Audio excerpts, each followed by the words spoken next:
अनुराग शुक्ला का रुख करेंगे। सर, सबसे पहला सवाल तो मेरा यही होगा कि पाकिस्तान की अर्थव्यवस्था क्या इतनी लायक है कि 2026 में एक और युद्ध देखने को मिले?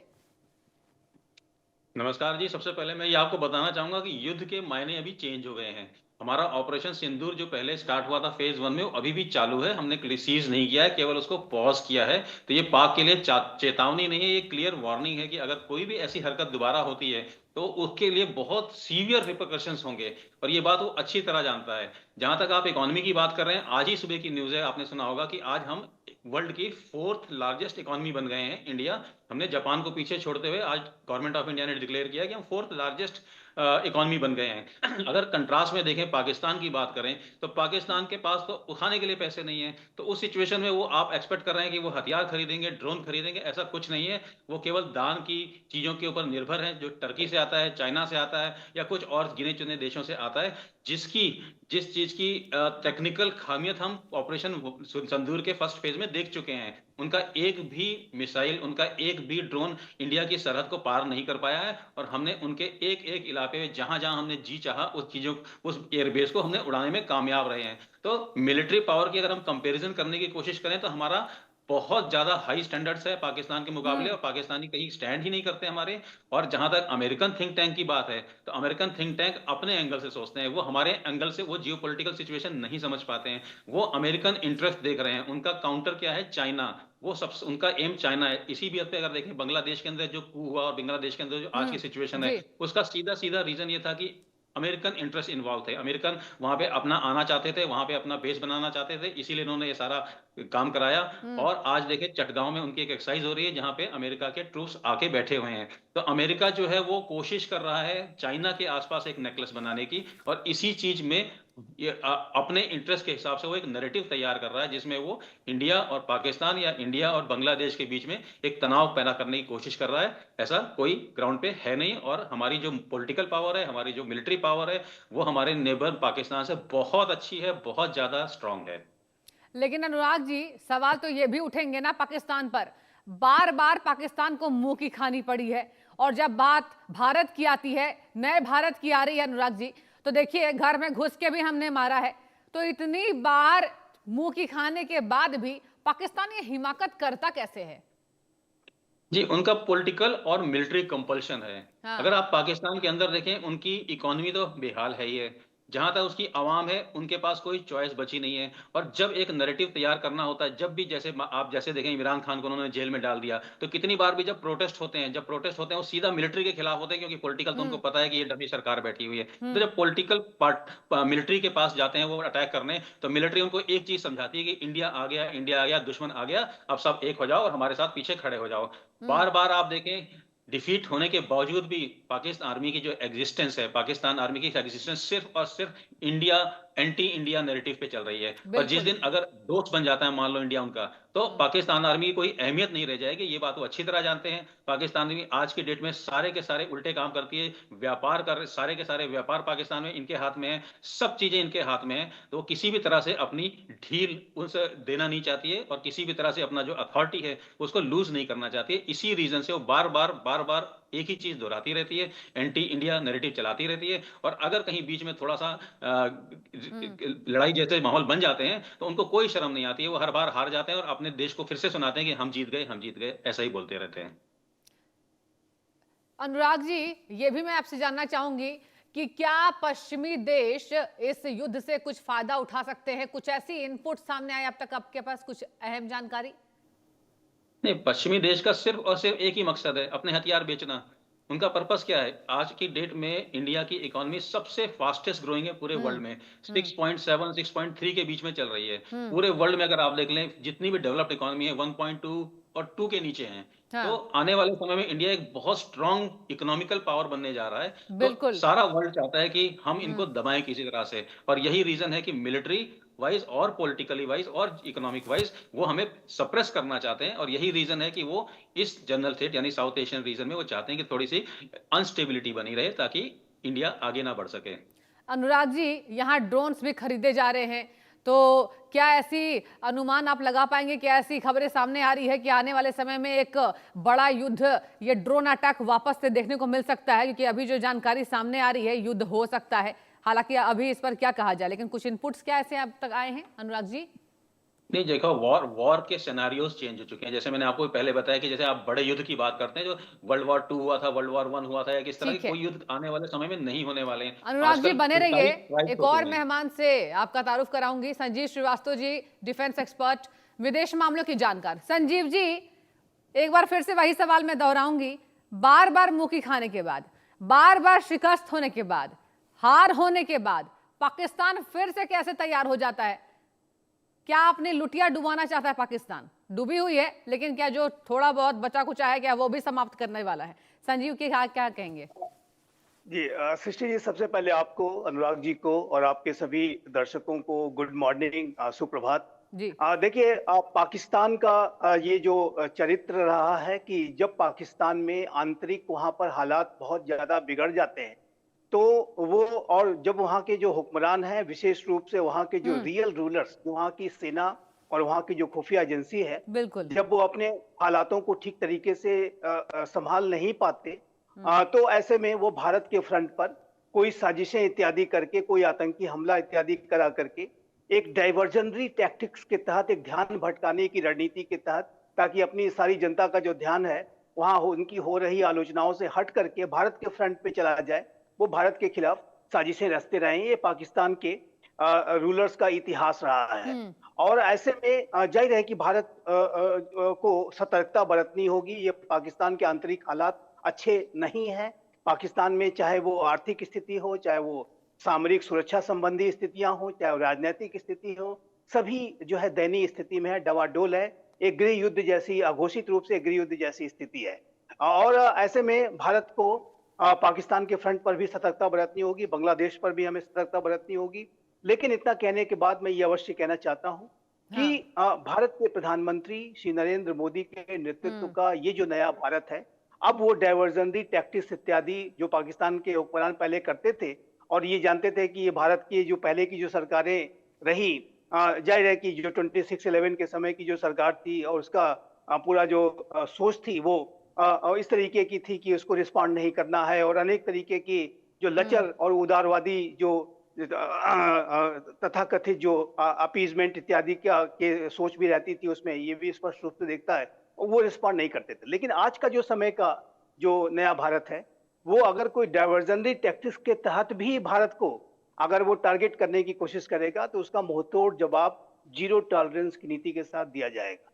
ये बात बहुत स्पष्ट है। पाकिस्तान के हुक्मरानों को ये बता दिया गया है कि यदि आपने भारत का दुरुपयोग करने की कोशिश की, इवन कि हम जानते हैं कि आप डाइवर्जनरी टैक्टिक्स इस्तेमाल करते हैं, लेकिन वो भी नहीं चलेगा।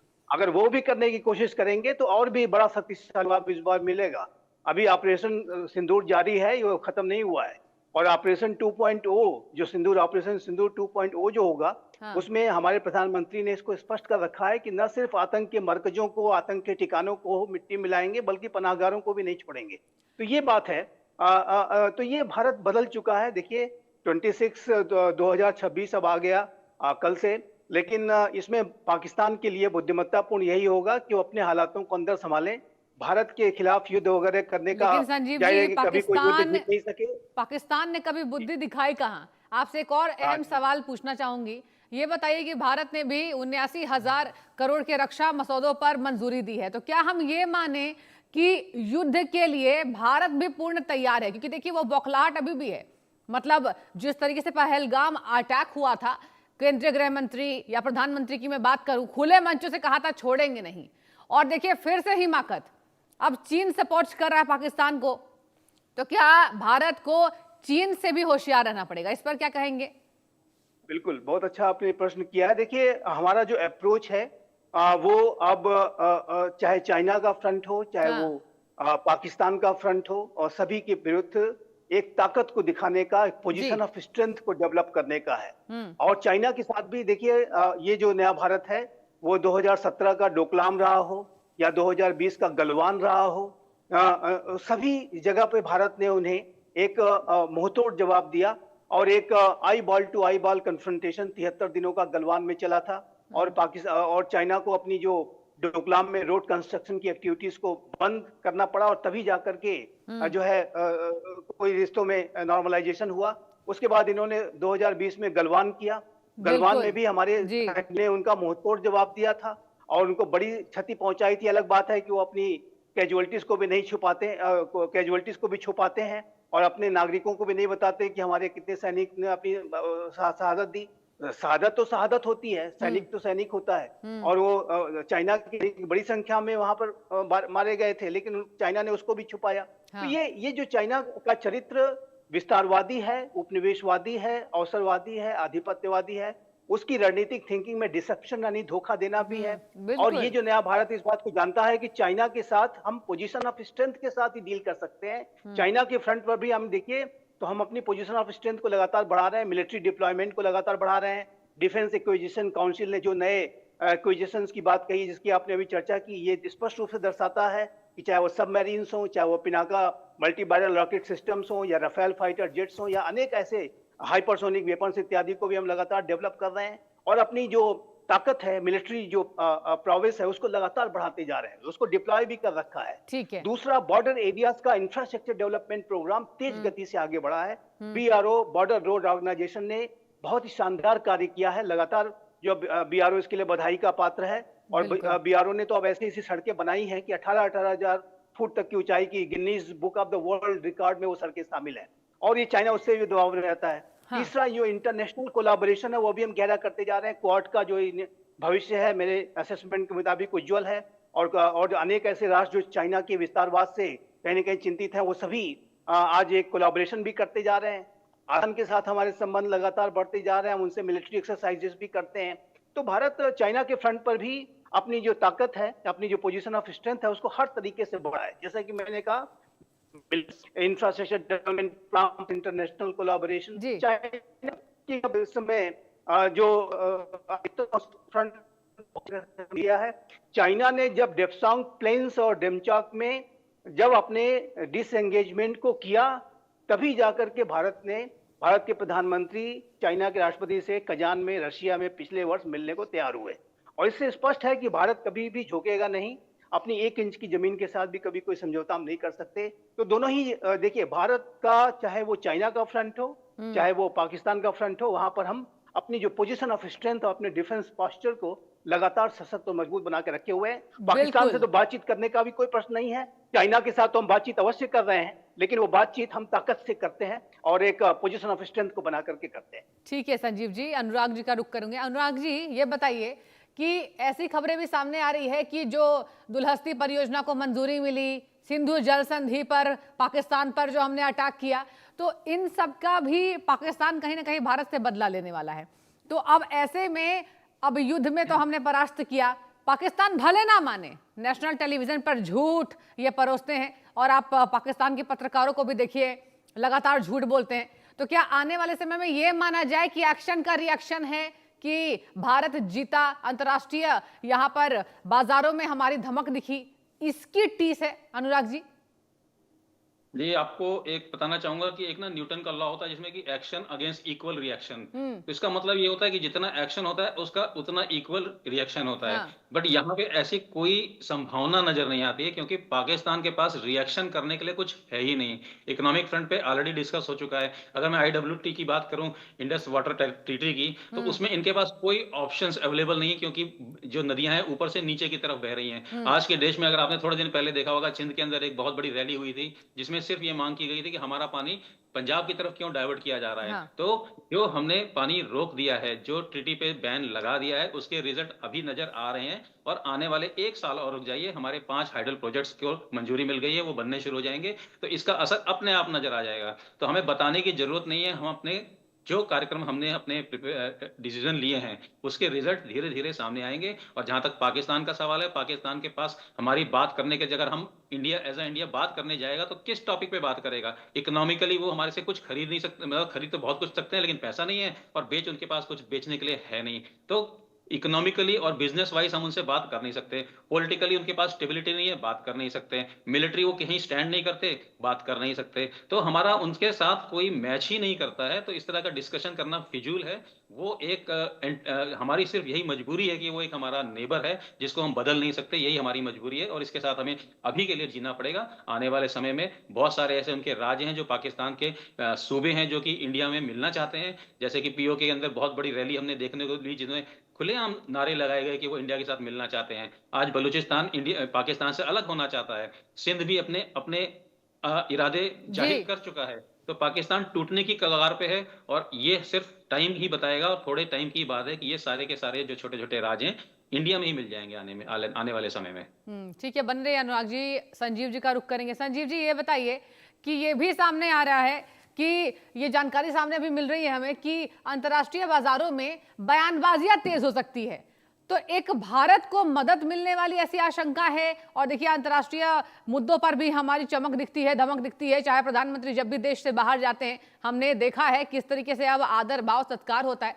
तो संजीव जी, ये बताइए कि अंतर्राष्ट्रीय बाजारों में क्या बयानबाजी दोनों देशों को लेकर तेज हो सकती है? देखिए, भारत की जो क्रेडिबिलिटी है आज बहुत ऊंची है, बहुत ही बड़ी क्रेडिबिलिटी वाला राष्ट्र है। विश्व की सबसे अधिक जनसंख्या वाला राष्ट्र तो है ही। हाँ। साथ ही साथ विश्व की सबसे तेज गति से बढ़ती हुई मेजर इकोनॉमी भी हम है वर्तमान समय में। और नाभिकीय शक्ति संपन्न है, सामरिक शक्ति विशाल है। अब तो हम डिफेंस एक्सपोर्टर भी बनते जा रहे हैं। हमने अपने जो अनेक डिफेंस इक्विपमेंट्स को अनेक राष्ट्रों को, चाहे ब्रह्मोस की मिसाइल्स हो, पिनाका रॉकेट सिस्टम हो, सभी को हमने अब विदेशों में अपने मित्र राष्ट्रों को देना शुरू किया है। इंडो पैसिफिक रीजन के हम सबसे महत्वपूर्ण राष्ट्र हैं। इंडो पैसिफिक रीजन इस पूरे विश्व का 21वीं सदी का सबसे महत्वपूर्ण क्षेत्र है और उसमें हम सबसे बड़े लोकतंत्र के तौर पर इंडो पैसिफिक रीजन में भी हैं। तो भारत की जो एक महत्ता, और सबसे बड़ी बात यह है, जो सबसे बड़ा जो परिवर्तन आया है कि आज का ये जो नया भारत है वो पेरीफेरी पर बैठ करके घटनाओं को देखने में विश्वास नहीं करता है। हम किसी भी इंटरनेशनल डेवलपमेंट को प्रोएक्टिवली उसमें एंगेज, उसको कंस्ट्रक्टिवली उसको इम्पैक्ट करने की कोशिश करते हैं। जैसा कि आपने देखा कि हमारा जो आज का विजन है वो है वसुधैव कुटुंबकम का। हालांकि ये विचार तो ये बहुत ही प्राचीन है, हमारे वेदों के विचार है, लेकिन आज उसको हम इम्प्लीमेंट भी करते हैं। One family, one earth, one future की भावना के साथ हम कार्य करते हैं। और इस तरीके से आज आप देखिए तो चाहे वो इंडो पैसिफिक रीजन के डेमोक्रेटिक रूल्स बेस्ड ऑर्डर को बनाए रखने की बात हो, आतंकवाद की चुनौती हो, वातावरण परिवर्तन का संकट हो, या ग्लोबल कॉमन्स को सुरक्षित रखने के विषय हो, साइबर सिक्योरिटी के इश्यूज, सभी जगह भारत आज लीडर के रूप में जाना जाता है। आतंकवाद के ऊपर तो हमने अब, जैसा कि मैंने बताया कि हमारी इमेज अब बदल चुकी है। आज का जो भारत है उसको ये माना जाता है कि आतंकवाद के संदर्भ में बड़ी से बड़ी कार्रवाई ये राष्ट्र करता है और ये उसी तरीके की कार्रवाई करता है जैसे अमेरिका के अपने अंदर कोई हमला हो जाए या इजराइल पर कोई हमला हो जाए, उसी तरीके से अभी भारत पे कोई हमला, अगर आतंकवादी हमला होता है तो उसको रिस्पॉन्ड किया जाता है, उसको बख्शा नहीं जाता, उसको छोड़ा नहीं जाता। तो ये जो पूरी स्थिति है आज भारत की छवि को बदल चुकी है। प्राइम मिनिस्टर श्री नरेंद्र मोदी की छवि एक विश्व नेता की है, विजनरी लीडर की है। रशिया यूक्रेन युद्ध में आप देखिए तो हमारे प्रधानमंत्री श्री नरेंद्र मोदी कीव की यात्रा पर भी गए, मॉस्को की यात्रा पर भी गए, वाशिंगटन की यात्रा पर भी गए। अभी राष्ट्रपति पुतिन जब आए थे तो उस समय भी उन्होंने कहा कि हम अगर किसी के साथ, हम तटस्थ नहीं है। आज का जो नया भारत तटस्थ नहीं है। अगर हम किसी के साथ खड़े हैं तो शांति के साथ खड़े हैं, किसी के साथ खड़े हैं तो संवाद के साथ खड़े हैं, किसी के साथ खड़े हैं तो रूल्स बेस्ड ऑर्डर के साथ खड़े हैं। तो इससे भारत की छवि जो है वो निखरती है। और एक ऐसा राष्ट्र जो कि पूरे विश्व में जब एक युद्धों का वातावरण बनता जा रहा है, तो ऐसे में एक राष्ट्र जो विवेकपूर्ण, बुद्धिमत्तापूर्ण, जिम्मेदारी भरी बातें करे, एक ऐसा विश्व नेता जो कहे कि आज का युग युद्ध का युग नहीं है, तो ये जाहिर है कि एक दुनिया में सकारात्मक संकेत लेकर के आता है। हमारे पास सारी ताकत है, हम खुद युद्ध लड़ सकते हैं और हमने युद्ध लड़े भी हैं, पराजित भी किया है, लेकिन हम फिर भी अगर कहते हैं कि शांति ही जरूरी है तो ये बहुत बड़ी बात है। महाशक्तियां देखिए आज वर्चस्व की प्रतिद्वंदिता कर रही हैं, लेकिन हमारा जो उद्देश्य है कि हम विश्व में एक रूल्स बेस्ड ऑर्डर को देखना चाहते हैं और उसके लिए ही हम काम करते हैं। पूरे विश्व को एक परिवार मान के चलते हैं। उस परिवार में जाहिर है कि कोई ऐसा अगर एक रोग एलिमेंट है तो वो एक्सेप्शन है और उसको हम डील करना जानते हैं।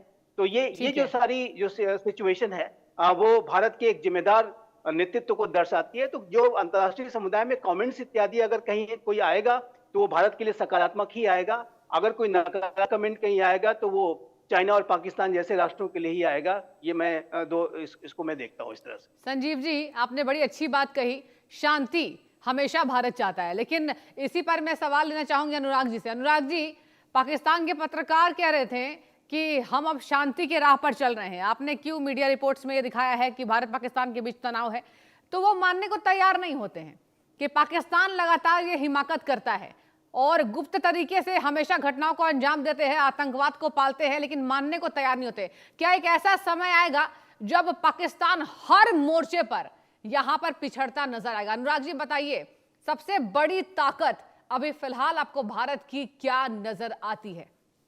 जी, सबसे बड़ी ताकत जो भारत की है वो भारत की इंटेलिजेंस है। आज से जब से ऑपरेशन सिंदूर 1 हुआ था, तो हमने जो इनिशियल 7 टारगेट चुने थे, उन लोगों ने कभी एक्सपेक्ट भी नहीं किया था कि ये हमें पता है। सेकंड थिंग, वो तो बहुत दूर की रिमोट बात थी कि हम उस पर अटैक कर देंगे।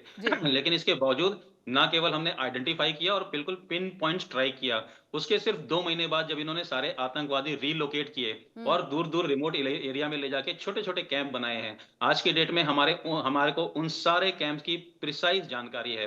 तो जो हमारी सबसे मजबूत पावर जिसे बोलेंगे, सॉफ्ट पावर कह लो या जैसे जो इस पावर को भी, वो है हमारी इंटेलिजेंस। तो सिंस पाकिस्तान से खड़े होकर कोई भी नैरेटिव गढ़ना चाहे और कोई पत्रकार कुछ कहना चाहे, बहुत वेलकम है और हम भी विश्वास रखते हैं कि वो शांति की राह पे चलते रहें। हम उनका वेलकम करते हैं, लेकिन उनको ये पता होना चाहिए कि हमें आपके ग्राउंड में क्या चल रहा है उसकी पूरी जानकारी है और हम सक्षम रखते हैं इस बात की कि हम उसको कभी भी अपनी विल के अनुसार स्ट्राइक कर सकते हैं। ठीक है अनुराग जी, संजीव जी, आप दोनों का बहुत शुक्रिया इस चर्चा में जुड़ने के लिए।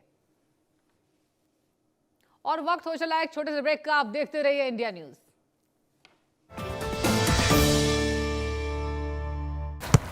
इसको तो फुटबॉल खेलना भी आ गया और इसे तो